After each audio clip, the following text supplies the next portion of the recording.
Jalgaon LCBचे police निरीक्षक आता नियंत्रण कक्षात जमा झालेले संदीप पाटील यांच्याविरुद्ध जिल्हा नियोजन समितीच्या बैठकीमध्ये आमदार मंगेश चव्हाण यांनी केलेल्या गंभीर स्वरूपाच्या आरोपामुळे जळगाव जिल्ह्यात खळबळ उडाली आहे। संदीप पाटील यांनी एका महिलाला लैंगिक शोषण करून तिला दंबाजी व ब्लॅकमेल देखील केल्याचे आणि आपल्यासह सदरच्या महिलेला गोळी घालून ठार मारण्याची धमकी दिल्याचाही आरोप मंगेश चव्हाण यांनी केले आहे। आपण गंभीर आरोप लावलेले आहेत। पोलीस निरीक्षक कोण आणि आरोप कशा स्वरूपात? PI LCB यांच्या संदर्भातली ती विषय होता।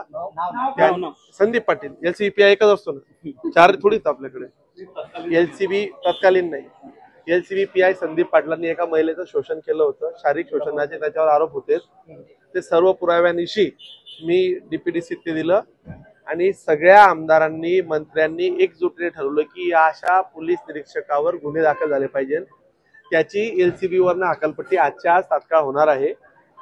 त्याला LCBतनं काढून त्यांच्यावर गुन्हे दाखल करायची कारवाई चालू झाली।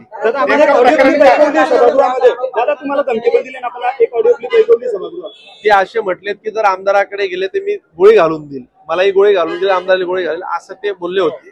ते सगळे पुरावे मी आता पोलिसांकडे सगळे सादर करणार आहे। नेमकं काय प्रकरण आहे, काय कशाविषयी हा प्रकरण? असं आहे की एखाद्या ती महिला एका प्रकरणाच्या संदर्भात त्यांच्याकडे न्याय मागण्यासाठी पोलिसांना तक्रार घेऊन गेली होती।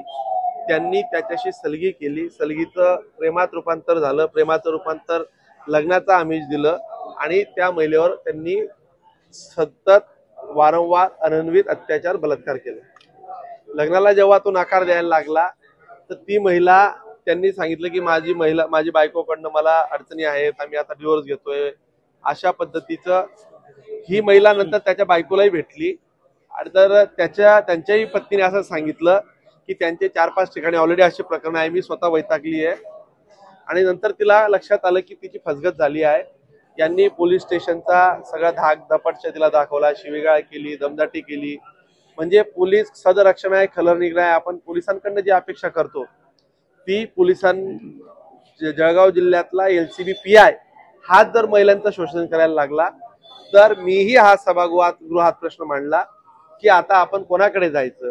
जर आमदारांवरच जर काही धमकींचे सत्र येत असेल तर आमदार सुरक्षित नसतील, महिला सुरक्षित नसतील, तर अशा पोलीस अधिकाऱ्यांना वचक दाखवला पाहिजे, त्यांना त्यांच्यावर गुन्हा दाखल झाला पाहिजे।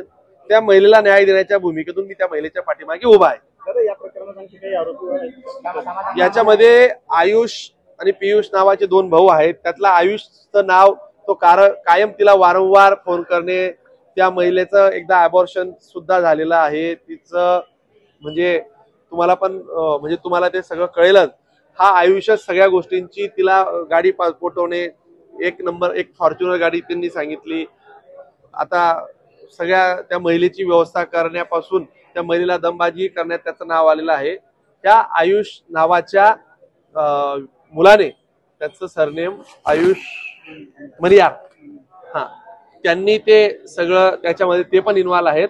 आणि हा आयुष या जिल्ह्यातल्या बऱ्याचशा मोठमोठ्या तुडी पाणींमध्ये काही ठिकाणी कुठे रेड पाडायची, कुठे काय करायचं, त्या नियोजनामध्ये हा आयुष असायचा। तर तोही तपास करायला लावला। त्याला पोलिसांनी 2 भावांना गनचे परवाने दिले आहेत। ते कशासाठी दिले? त्यांच्या जीवाला ते असे काय कामं करतात की ज्यांना गनचा 2 भावांना परवाना द्यावा लागला? त्यांचं व्यवसायाचं स्वरूप काय आहे हेही मी आता SP-ना सांगणार आहे। ते गनचे परवाने रद्द करणार आहे। ते गुन्ह्यात जर असतील, आयुषचा गुन्ह्यामध्ये सहभाग प्रथमदर्शी दिसतोय त्या महिलेने जे मला दिलेत पुरावे, त्यात आयुष्यही गुन्हा दाखल झाला पाहिजे हेही आता आहे। एकंदरीत महिला जी आता फिर्याद देईल त्याच्यानंतर या गुन्ह्याचं कळेल। पण या जिल्ह्यामध्ये कुणीही अधिकारी अशा पद्धतीने वागेल ते आम्ही खपवून घेणार नाही। तो कितीही वरिष्ठ अधिकारी असू द्या, महिलांना जर असुरक्षितता असेल तर त्यांच्या पाठीमागे उभं राहण्याचं काम लोकप्रतिनिधी म्हणून मीही करणार आहे। त्या LCB PI ला जेलमध्ये जावं लागेल एवढंच या निमित्ताने सांगितलं। 1 महिन्यात जवळपास लागला गुन्हा दाखल व्हायला, नेमकं अडचणी काय होत्या? माझ्याकडे त्यांनी काल येऊन ती तक्रार सांगितली। ते कोणाकोणाकडे गेले मला माहिती नाही। त्यांनी मला सांगितलं की आम्ही DYSP ऑफिस, SP ऑफिसलाही त्यांना सांगितलंय, पण त्यांनी का नाही केला हा भाग एक वेगळा असू शकतो। परंतु मी SP-शी बोललो, पालकमंत्री बोलले, आम्ही सगळ्यांनी या विषयावर स्पष्ट भूमिका घेतली आहे। असल्या पद्धतीचे अधिकारी आणि पोलीस दलात जर ते काम करून सरकारची आणि प्रशासनाची प्रतिमा मलिन करत असतील तर अशा अधिकाऱ्यांना जागीच ठेचलं पाहिजे. असल्या लोकांना त्यांची जागा दाखवली पाहिजे. चुकीच्या लोकांना अशा पद्धतीने माफी करता येणार नाही. अशा महिलेच्या पाठीमागे उभं राहण्याचं काम देखील जर तिच्यावर अन्याय झालाय तर तिला न्याय देण्याची भूमिका आम्ही सगळ्यांनी घेतली. दादा एक आहे की जिल्ह्यातील नियोजनाचा निधी येतो पालकमंत्री व्यवस्था आपला विचारून खर्च करत नाही का काही संबंध नाही, ते झालं. ते त्याच्यावर एक बैठक ठरली आहे. त्याच्यानंतर पालकमंत्र्यांनी सगळ्यांचं समाधान करून दिलंय. पण असं झालं होतं का? आमची चर्चा चालली होती. त्याला काही वेगळं स्वरूप देण्याचं कारण नाही. पालकमंत्री काय तो जिल्ह्यातला निधी काय त्यांच्या घरी काही नेत नसतात. तो शेवटी विकास कामांसाठीच खर्च करतात. त्याला वेगळं स्वरूप देण्याचं काही कारण नाही. अगदी राज्याचाच फॉर्म्युला ठरलाय. 70% हे सगळ्या सत्ताधारी आमदारांसोबत आणि प्रमुख कामांना 30% पालकमंत्र्यांनी हे ठरलेला निर्णयात त्या पद्धतीने चाललंय. आम्ही सगळ्या आमदारांनी खेळीमेळी चर्चा केली. त्यावरती चर्चा झाली आणि पालकमंत्र्यांनी सगळ्यांचं समाधान केलं.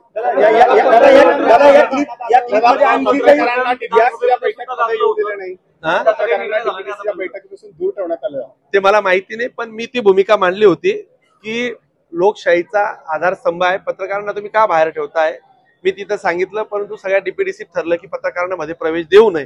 मी म्हटलं जर आपण पारदर्शक काम करत असू, लोकाभिमुख काम करत असू तर आपल्याला घाबरण्याचं कारण नाही. परंतु शेवटी मी एकच सदस्य आहे. सगळ्यांचा निर्णयातनं तो निर्णय झाला. त्याबद्दल मी जास्त काही बोलू शकत नाही. पत्रकार बसलेले होते त्यांच्यावर गुन्हे दाखल करण्याची सुद्धा संधी दिली यावेळी. पत्रकारांवर गुन्हे दाखल करण्याच्या सूचना दिल्या नाहीत. अनधिकृत काही लोक असतील, जे कोणी असतील त्यांच्यावर त्या सूचना होत्या. त्यात काही पत्रकार असतील का नाही मला माहिती नाही. दादा तुम्ही जे क्लिप ऐकवली त्याच्यात तुमच्या सगळ्यात काही इतर अधिकारी असतील किंवा राजकीय लोक असतील यांच्याबद्दल काही आक्षेपार्ह वक्तव्य आहेत? असं काही नाहीये. तपासाचा काही भाग आहे. बघा, माझी तुम्हाला विनंती की तुम्ही त्या विषयाचं, त्या महिलेचं म्हणजे अगदी गोपनीयता ठेवून ते नाव ठेवलं पाहिजे. आणि तिच्यावर अन्याय झालाय. ती आता पोलिसांकडे सगळं तपासाच्या अनुषंगाने पेपर देणार आहे. त्या पोलिसाला चक्की पिसिंग होणार आहे. आणि मी या निमित्ताने एकच सांगेल की या जळगाव जिल्ह्यामध्ये, महाराष्ट्रात अशा पद्धतीने वागणाऱ्या अधिकाऱ्यांची गय केली जाणार. हे देवाभाऊचं सरकार आहे. बिलकुल मी कुठलंही प्रकरण तडीस नेतो, तुम्हाला सगळ्यांना माहिती आहे. मी त्याचा पाठपुरावा चालू ठेवेल. त्याचा मला मध्येही फोन आला, त्याने मला पुन्हा सांगितलं. मी त्यांचा पालकमंत्र्यांजवळ फोन दिला. एक निर्धावलेला पोलीस अधिकारी अशा पद्धतीने आमदारांशी वागतो, आमदारांशी बोलतो, महिलांवर अत्याचार करतो, याची गय करता कामा नये. ही भूमिका मी सगळ्यांसमोर स्पष्टपणे आणि ताकदीने मांडली आहे.